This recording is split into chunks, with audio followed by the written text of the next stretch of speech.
Welcome, welcome, business owning moms, to my coveted maternity leave planning roadmap.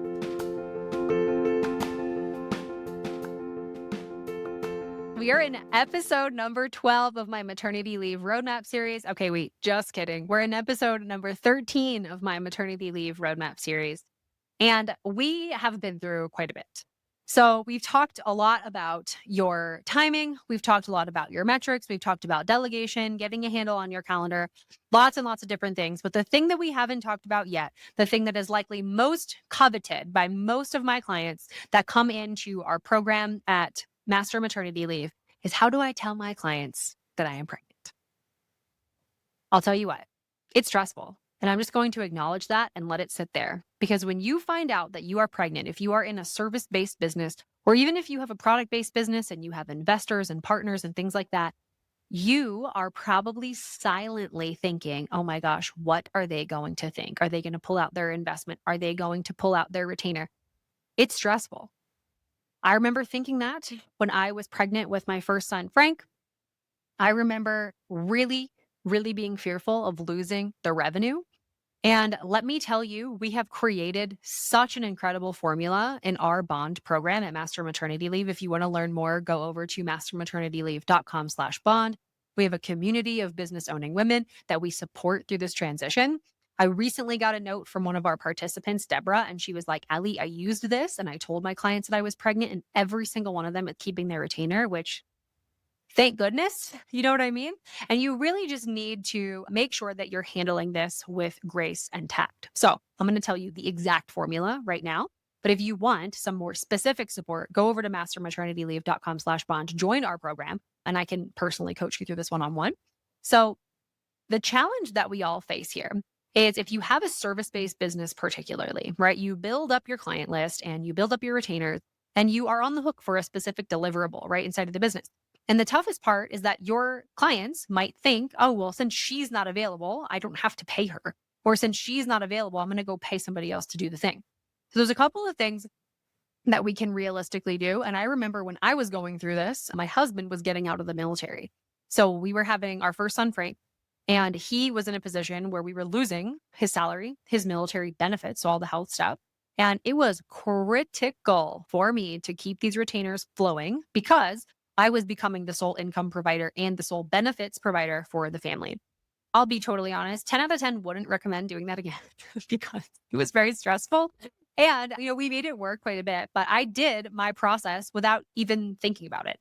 So clients want to know, like, what am I paying for, right? What are we in a position where, we're going to make sure that, we're still getting continuity of what we paid for the retainer that we have, or for the price that we have. And so there's a couple of things that you'll want to do. First and foremost, make a plan before you tell your clients. So making sure that your clients don't have to do the thinking and the feeling and all the things, you can do it for them. It will drastically improve how many people stay with you versus decide that they're going to sunset their work during your maternity leave. So making sure that you have a plan. So whatever it is the deliverable is for them, let's just say you're a marketing agency and you're doing blogs, or you're doing Facebook traffic or something like that. You say, hey, listen, I'm pregnant. I'm going to be going out in July.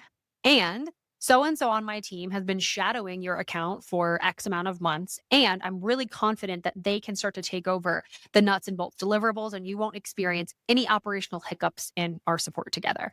They are most likely going to be supportive. I mean, we're dealing with humans here. Maybe some of them have their own children. People on their team have gone out before, or maybe they themselves have gone out before. It's really important to show them that you have a plan, that you've already thought through every single thing that you are on the hook for to deliver to their account. And it's so important, because I actually believe that the pain of disconnecting with your company and going and finding somebody else that they trust, adopting new systems, a new way of communicating, all of those things, is going to be harder than just saying, yeah, totally, 3 months, you're going to be away, I'm going to talk to this person instead. Perfect. The second thing that's really important is giving them a person or a way to reach out if anything feels off. So I learned this the hard way in my first maternity leave. I did the first part, the operational part. I trained all the team. I made sure that I had a person that was in place that could do the strategy pieces that I wasn't doing. And then I did not give them a way to somehow reach out to me, particularly to have questions answered for, for their situation. So the thing that I think is really important doesn't have to be you. It can be, a support inbox, or you could even have them reach out to you on Boxer and then only check those box messages when you feel like you have the bandwidth to dedicate to that. There are so many ways that you can create this, and we call this the bat line, which is inside of Bond. It's like a really fun and exciting thing, but you want to create that barrier for sure. And you also want your clients to feel like, since you are still the person that they're paying, that they can in some way get in touch with you about an issue that they're having or something like that, especially before you go out. So the third big thing, so we first got how to tell them. So think about all the things, make sure that they're experiencing operational continuity. Second thing is give them a way to reach out if something is up, like during your leave or something like that. The third is to make sure that you create a pilot version for them before you go out. And similar to when you're delegating something to somebody, you want to make sure that your clients can experience the way that things are going to look before you go out on leave, because if they have any particular questions, you're still in office. If we need to work on something that's happening between the person you've delegated to and your client and how they communicate, we can make that happen.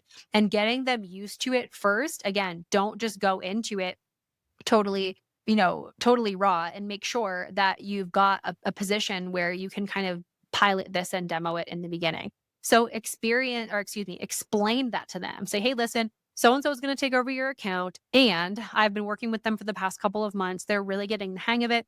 You're not going to experience any operational hiccups. I'll be back on X date, but in the meantime, you can get in touch with me this way.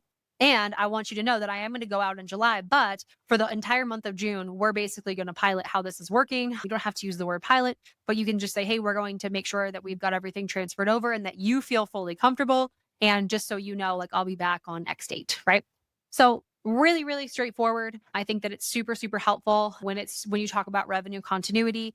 If you've got somebody inside of the business now, amazing. If you don't, you'll want to look at tapping somebody on the shoulder. And one of the two things I do is, first and foremost, you can get somebody into the business, make a hire, use a contractor, somebody who can sub out for some of the work that you're doing. Or you can do what I did, is create a strategic partnership. So somebody who does something like what you do, and they can come in and be like, hey, I'm going to lead these projects for right now, especially if it's strategy heavy, or if you need to support your team in actually getting the work done. It feels, I think, really, really helpful to have a strategic partnership like that in your back pocket so that you can tap somebody on the shoulder to come in and support you. I know that this is a really heavy conversation because I know so many women struggle here. So I hope that this was helpful for you. I hope that you can take that 3-phase framework and really dig in and think about how you might put this into practice for your clients. And I just need to say, hang in there, because honestly, at the end of the day, every mom that I have coached through this process has been able to keep the majority of her clients. And most of the time, it really just takes us doing the thinking for our clients, because I do believe that they want to support us. At the end of the day, we're doing business with human beings who also understand that we're human and we have to go out of the business for an amount of time. And as long as we think through that and we feel like we can still deliver on the promises of our core services, they're very likely to stay.